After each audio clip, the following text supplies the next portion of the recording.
어느 날 갑자기 췌장에 혹이 생겼다고 하면 최악의 상황을 떠올리게 되는데 췌장암이 유독 예후가 나쁜 건 맞지만 췌장에 혹이 생겼다고 해서 다 췌장암은 아니라고. 가장 흔한 것이 바로 췌장 낭성 종양. 췌장 낭성 종양이란 쉽게 말해서 물혹을 말하는데 췌관 내 유두상 점액종과 장액 낭종, 점액 낭종과 고형 가유두상 종양 등이 있고 이 가운데 췌관 내 유두상 점액종과 점액 낭종, 고형 가유두상 종양은 악성으로 바뀔 수 있다고. 톡톡 건강 토크. 오늘은 췌장 낭성 종양에 대해 제대로 알아보자. 네, 건강검진에서 우리가 이제 간혹 가다가 췌장에 혹이 있는 걸 발견하게 되는 수도 있는데요. 다른 장기도 아닌 췌장에 혹이 생겼다고 하면 겁부터 덜컥 나는 것이 사실입니다. 네, 아무래도 이 췌장암이 예후가 좋지 않은 암으로 알려져 있기 때문인데요. 네. 톡톡 건강 토크 오늘은 소리 없이 찾아오는 췌장 낭성 종양에 대해서 자세히 알아보도록 하겠습니다. 네. 오늘 도움 말씀 주실 분 나와 계신데요. 네. 소화기내과 전문의 신동우 교수께서 나오셨습니다. 네. 안녕하세요. 안녕하십니까? 네, 그럼 먼저 3분 브리핑을 통해서 췌장이 우리 몸 어디에 위치하고 어떤 역할을 하는지부터 설명 들어보도록 하겠습니다. 교수님 부탁드리겠습니다. 췌장 낭성 종양에 대해서 알아보도록 하겠습니다.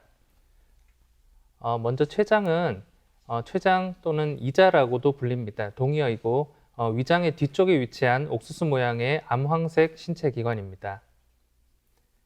췌장은 두부, 경부, 최부, 미부, 즉 머리, 목, 몸통, 꼬리로 구분되어 있고 췌장의 실질과 췌관으로 구성되어 있습니다.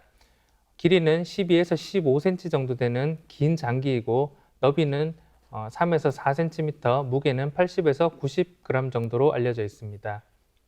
췌장의 기능은 크게 두 가지가 있는데 첫 번째 가장 중요한 기능은 외분비 기능, 소화액 분비입니다. 췌장액, 이자액은 전체 용적의 95% 정도에서 생산되며 하루 평균 1.5리터 정도를 분비합니다.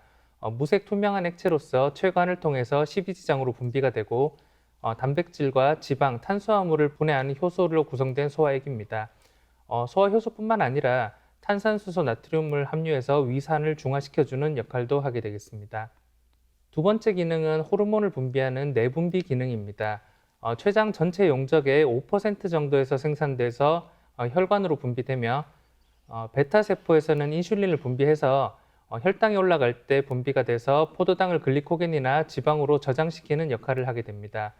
두 번째는 알파세포에서 글루카곤이 생성이 되는데 혈당이 내려갈 때 분비가 돼서 간에서 글리코겐을 분해해서 혈당을 높여주는 작용을 하게 됩니다.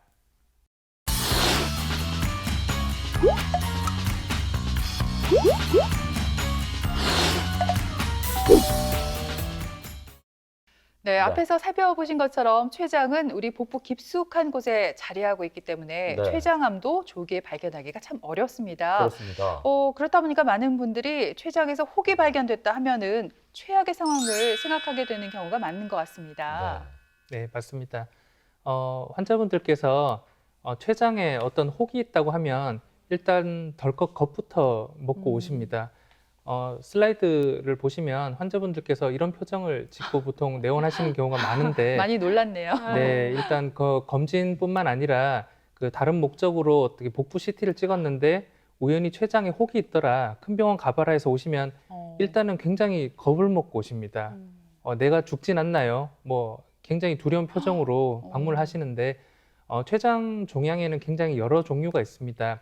우리가 일반적으로 생각하는 췌장암은 췌장 주체관 안에서 상피에서 생기는 악성 종양도 있지만 그 이외에도 물혹으로 알려진 낭종 질환도 있고 암이 아닌 여러 가지 양성 종양도 있을 뿐더러 급성 췌장염이나 만성 췌장염이 종괴처럼 보여서 암으로 오인되는 경우도 있습니다.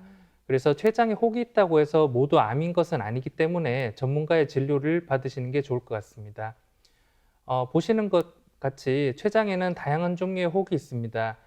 첫 번째 왼쪽 위의 그림처럼 실제 췌장암인 경우도 있고 두 번째 그림처럼 그 내분비 세포에서 발생하는 췌장신경 내분비 종양도 있습니다. 하지만 단순히 고형 종괴가 아니라 물혹인 점액성 낭종이나 IPMN으로 알려진 최관내 유두상 점액 종양도 있고 IPMN 안에 또 암이 생성돼서 오시는 분도 있고 급성 췌장염 이후에 합병증으로 발생하는 가성 낭종으로 오시는 분도 있습니다. 보시는 바와 같이 종양이 있다고 해서 모두 다 췌장암은 아닙니다. 췌장 낭성 종양은 크게 두 가지로 분류를 하게 되는데 그 안에 단순한 물혹인 장액성 종양과 안에 끈끈한 그 콧물 같은 그 점액이 들어있는 점액성 종양으로 나뉠 수 있습니다. 장액성 종양은 단순 물혹이기 때문에 암이 될 확률이 거의 미미하지만 끈적한 점액이 들어있는 점액성 종양은 암이 될 가능성이 존재를 한다고 알고 계시면 되겠습니다. 췌장 낭성 종양의 종류는 크게는 장액성, 점액성으로 나누고 IPMN으로 알려진 최관내 유두상 점액 종양과 MCN으로 알려진 점액 낭성 종양은 점액성 낭성 종양의 대표적인 두 가지 종류입니다. 또 이외에 발생 빈도가 아주 드물지만 고형 가성 유두상 종양도 있어서 여러 가지 종류가 있는 것을 알 수가 있습니다. 네, 췌장 낭성 종양의 일부는 암으로 진행될 수 있다고 하니까요. 물혹이라고 해서 그냥 쉽게 생각해서는 안 될 것 같습니다. 그렇다면 교수님, 이 췌장 낭성 종양이 생길 확률 어느 정도나 될까요? 네, 보고마다 다르지만 이전에 비해서 확실히 발생률이 증가하고 있는 것 같습니다. 최근에 그 CT나 MRI를 안 찍어보신 분이 거의 없을 걸로 생각이 됩니다. 고령 인구가 증가하고 전 국민이 검진 목적으로 CT나 MRI를 많이 찍고 있고 복부 영상 기술이 점점 발전함으로 인해서 췌장 낭성 종양이 발견되는 비율이 점점 더 증가하고 있는 것 같습니다. 대부분 증상 없이 우연히 발견되는데 왼쪽 그래프를 보시면 CT에서 발견되는 경우가 가장 많고 두 번째로 MRI에서 발견되는 경우가 많습니다.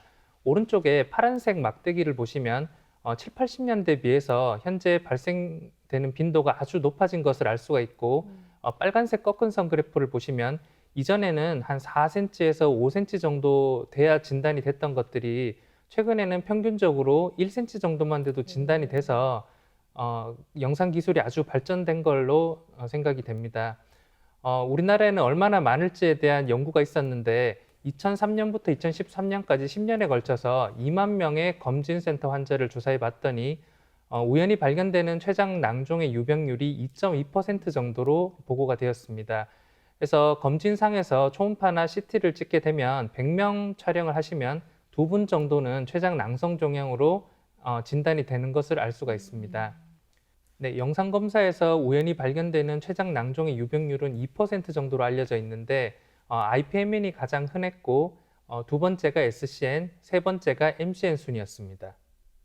교수님께서 앞서 췌장 낭성 종양에도 종류가 나뉜다고 하셨잖아요. 단순 물혹인 장액성 종양, 그리고 암이 될 수 있는 점액성 종양인데 교수님, 그러면 이 장액성 종양 같은 경우에는 치료를 해야 될까요? 아니면 그냥 둬도 괜찮을까요? 기본적으로는 장액성 종양은 경과 관찰을 하는 것이 치료의 원칙입니다. 장액성 종양에 대해서 조금 더 자세히 살펴보면 SCN이라고도 불립니다. 시러스 시스틱 네오플라즘의 약자로 SCN, 장액성 종양이라고도 부르는데 내부에 단순한 물혹입니다. 그냥 물이 들어있는 혹이고 60대 여성에서 호발하는 걸로 알려져 있고 초음파상에서 크기가 작은 수많은 미세낭으로 구성된 포도송이나 벌집 모양입니다.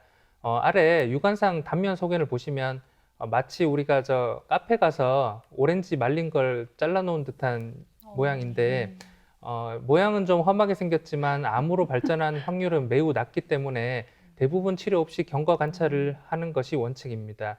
일부에서 크기가 조금 커질 수도 있다고는 하는데 원칙적으로 SCN은 나쁜 종양이 될 확률이 아주 낮기 때문에 경과 관찰을 하는 경우가 대부분입니다. 일단 문제는 암으로 발전할 수 있는 점액성 종양이 아닐까 싶은데 이 점액성 종양이 발견되면 일단은 무조건 떼내야 될 것 같은데요. 이게 암으로 발전될 확률은 어느 정도나 되나요? 네, 점액성 종양의 경우에 암으로 진행할 확률이 있습니다. 하지만 그 종류나 그 내부 구조물에 따라서 이제 양상에 따라서 암이 될 확률이 천차만별입니다. 먼저 점액성 종양으로 알려진 MCN에 대해서 자세히 보도록 하겠습니다. 40대 이후에 여성에서 호발하는 걸로 알려져 있고 몸통이나 꼬리에 호발을 합니다. 보시는 바와 같이 앞에 보시는 SCN의 벌집 모양이 아니라 단순한 물혹처럼 관찰이 됩니다. 암으로 발전할 가능성이 10에서 15% 정도 되는 것으로 알려져 있기 때문에 수술적 절제를 고려를 해야 됩니다. 두 번째는 IPMN으로 알려진 최관 내 유두상 점액 종양입니다. 60대 중반의 남성이나 여성에서 호발을 할 수 있고 췌장 머리 부위에 흔합니다. 최관 내로 점액을 분비하는 유두 모양의 종양이 자라나고 대부분은 증상이 동반되는 걸로 알려져 있습니다. 이 역시 암으로 발전할 가능성이 있기 때문에 수술적 절제를 고려를 해야겠습니다. 크게 췌관 안에 길쭉하게 나오는 큰 관을 주췌관이라고 하고 주췌관에서 가지쳐 나오는 관을 부췌관이라고 합니다. A처럼 부췌관에서 포도 모양으로 달려있는 부췌관형의 IPMN도 있고 B나 C처럼 주췌관 자체가 늘어난 주췌관형 IPMN도 있고 D 같은 형태의 혼합형도 있습니다. 주췌관형이냐 부췌관형이냐에 따라서 암이 될 위험이 천차만별인 것으로 알려져 있습니다. 먼저 주췌관형 IPMN을 보시면 주췌관 내강이 끈적한 점액으로 채워져서 확장된 양상을 보입니다. 내시경상에서 두 번째 사진처럼 유두부로 그 점액이 흘러나올 것 같은 모양의 그 점액을 머금은 물고기 입 모양의 바터팽대부를 보이게 되고 끈적한 점액으로 채워져 있기 때문에 막혀서 췌장염을 유발시킬 수도 있습니다. 악성화 가능성이 50% 정도로 보고가 되고 있기 때문에 주췌관형의 IPMN은 반드시 수술적 절제를 하는 것이 치료의 원칙입니다. 다음은 주췌관에 달려있는 가지, 즉 부췌관에서 발생한 IPMN의 경우에는 포도송이 모양으로 주췌관 확장이 동반되지 않는 경우가 많습니다. 주로 근위부에 위치를 하고 다발성으로 관찰되기도 합니다. 주췌관 IPMN처럼 악성화 위험성이 높진 않지만 악성화 가능성이 10에서 30% 정도로 알려져 있기 때문에 내시경 초음파나 MRCP 같은 그 MRI 검사를 통해서 낭종 내부에 어떤 고형 성분이나 점액 성분 같이 암이 될 수 있는 위험이 있다면 반드시 수술적 절제를 고려를 해야겠습니다. 다음은 아주 드물게 발생하지만 고형 가유두상 종양이 있습니다. 40대 미만 주로 20, 30대에서 췌장의 낭종 또는 고형 성분의 종양이 관찰이 된다고 오시는 경우가 많고 아주 드물지만 10에서 20% 정도 악성 가능성이 있기 때문에 역시 수술적 절제를 고려를 해야 되는 종양입니다. 췌장의 위치 들으신 거 기억나시나요? 위장 뒤쪽, 그러니까 등 가까이 있다 보니까 이게 관찰하기가 참 쉽지 않을 것 같다는 생각이 들어요. 교수님, 초음파 검사만으로 췌장 전체를 잘 볼 수 있을까요? 네. 말씀하신 바와 같이 초음파로는 췌장 전체를 관찰하기가 매우 어렵습니다. 아무리 숙련된 관찰자가 관찰을 하더라도 초음파의 특성상 공기를 통과하지 못하기 때문에 췌장 앞에 위장이나 대장이 가리고 있다면 췌장의 전체를 보는 것은 거의 불가능에 가깝다고 할 수 있습니다. 실제 췌장 낭성 종양의 진단 발견율을 보시면 복부 초음파에서 발견할 확률이 가장 낮고 복부 MRI에서 발견할 확률이 가장 높으며 CT는 발견율이 그 사이 정도로 알려져 있습니다. 앞서 말씀드린 바와 같이 실제로 저희 췌장을 진단하고 진료하고 있는 의사들 입장에서는 단순히 낭성 종양의 존재보다는 안에 어떤 성분이 있는지, 주체관 확장이 동반되어 있는지를 봐서 이게 앞으로 암이 될 위험이 있는지를 보는 것이 가장 중요하기 때문에 췌장 낭성 종양의 악성화 여부를 평가를 하는 데는 MRI나 초음파 내시경을 추가로 시행을 하게 되는 경우가 많습니다. 제가 케이스 두 가지를 준비를 했는데 61세 여자 환자였습니다. CT상에서 점액성 종양이 관찰된다고 오셨는데 CT상에서는 내부에 특별히 이상 소견은 없어 보였습니다만은 복부 MRI 소견을 보니 낭종 안에 이렇게 고형 성분과 격벽이 많이 두꺼워져 있는 양상이었고 췌장 꼬리 부위에 점액성 낭성 종양이었습니다. 그래서 절제를 했더니 이 부위가 나중에 암이 있는 걸로 진단이 된 케이스입니다. 두 번째는 MRI 소견인데 주체관이 확장된 주체관형 IPMN 케이스입니다. 74세 여자 환자로 IPMN으로 진단이 됐는데 이 경우에는 안에 암세포는 없었지만 주체관형 IPMN의 경우에는 앞으로 암이 될 확률이 50% 정도 되기 때문에 수술적 절제가 꼭 필요합니다. 다음은 초음파 내시경 소견을 보시겠습니다. 초음파 내시경 상에서는 CT 상에서는 좁쌀만하게 보이던 병변도 이런 식으로 아주 확대해서 내부에 있는 어떤 구조물까지 다 관찰을 할 수가 있고 최근에는 조형 증강 초음파 내시경이라고 해서 단순히 관찰만 하는 게 아니라 저희가 정맥으로 조형제를 투여를 해서 실제로 몇 초 안에 밝아지는지 또 양상이 어떤지를 관찰을 해서 암이 될 위험을 자세히 관찰하고 있습니다. 따라서 질문 주신 것과 같이 단순히 복부 초음파만으로는 양상을 충분히 관찰하기 어렵고 CT를 찍어 오시더라도 아마 오시면 초음파 내시경이나 MRI를 추가로 권유해서 저희가 암이 될 위험을 정확하게 판단을 하게 됩니다. 네, 그렇다면 췌장 낭성 종양이 있다면 치료는 또 어떻게 하는지가 궁금합니다. 물론 종류에 따라서 치료법도 달라질 것 같고요. 또 요즘에는 이 내시경 초음파를 이용해서 종양을 제거할 수 있다고 하던데 그럼 아무래도 이 췌장을 잘라내는 게 아니잖아요, 교수님. 네. 흉터도 적고 또 네. 회복력도 빠를 것 같은데 네. 어떤가요? 네, 내시경적 절제는 사실 시험적인 치료입니다. 제가 그 치료에 대해서 간략하게 설명을 드리면 췌장 낭성 종양이 진단이 되면 우선 암일 될 확률이 높거나 현재 암이 있다고 판단이 되면 수술적인 절제를 하는 것이 바람직합니다. 또는 암이 될 확률이 적거나 암이 없다고 판단이 된다면 단순히 경과 관찰하는 것이 충분합니다. 최근에 내시경적 치료가 소개가 됐지만 시험적인 치료입니다. 제가 뒷부분에서 소개를 좀 더 드리도록 하겠습니다. 먼저 췌장 낭성 종양이 내부에 암이 있거나 암이 될 위험이 높다고 판단되는 경우에는 수술적 절제를 하게 되는데 먼저 췌장 두부나 경부에 종양이 있다면 담도, 췌장, 십이지장을 전체를 절제를 하고 소장을 문합하게 되는 휘플 수술 또는 PPPD 수술을 받게 됩니다. 또는 췌장 종양이 몸통이나 꼬리 부위에 있다면 PPPD나 휘플처럼 큰 수술이 아니라 원위부 췌장, 꼬리 절제술만 받으시면 되겠습니다. 최근에 췌장 낭성 종양의 내시경적 치료가 소개가 돼 있는데 그 내용은 이렇습니다. 침으로 낭성 종양을 찔러서 그 안에 있는 액을 꺼내고 에탄올이나 우리 파클레탁셀이라고 알려진 항암제를 주입을 해서 상피세포를 소작하는 방식입니다. 이 치료는 불필요한 수술적 치료로 인한 삶의 질 저하가 우려되거나 환자분께서 연세가 너무 많거나 지병이 많아서 수술을 시키기 어려울 때 신체 활동도가 좋지 않아서 수술적 치료를 받기 어렵거나 악성화의 가능성은 매우 낮지만 경과 관찰하기에는 조금 부담스러운 경우, 경과 관찰을 하는 경우 불안감 및 반복되는 고비용 검사에 대한 경제적 부담이 있을 때 시행할 수 있지만 이걸 시행한다고 해서 암이 완전히 예방이 되는 것이 아니기 때문에 일단은 우선적으로 그 수술적 치료를 고려를 해야 되고 내시경적 치료는 시험적인 치료라고 알고 계시면 될 것 같습니다. 또는 저희가 암의 위험이 아주 적다고 판단이 되는 경우에는 추적 관찰을 하게 되는데 점액성 종양 같은 경우에 하이리스크 스티그마타라고 해서 암이 될 위험성이 매우 높은 경우가 있습니다.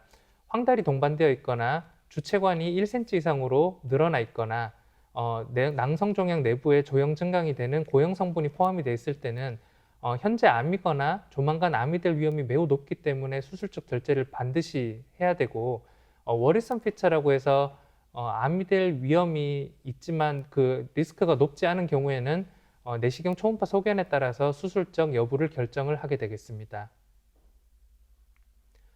보시는 바와 같이 A 그림에서처럼 낭성 종양이 있는데 내부에 고형 성분이 자라 들어와 있는 경우에는 암이 될 위험이 매우 높기 때문에 수술적 절제를 고려를 해야 되고 B 같은 경우에도 주체관이 많이 늘어나 있고 직경 변화가 있기 때문에 그 주체관이 막혔을 가능성을 염두에 두고 암일 가능성을 염두에 두고 수술적 절제를 고려를 해야겠습니다.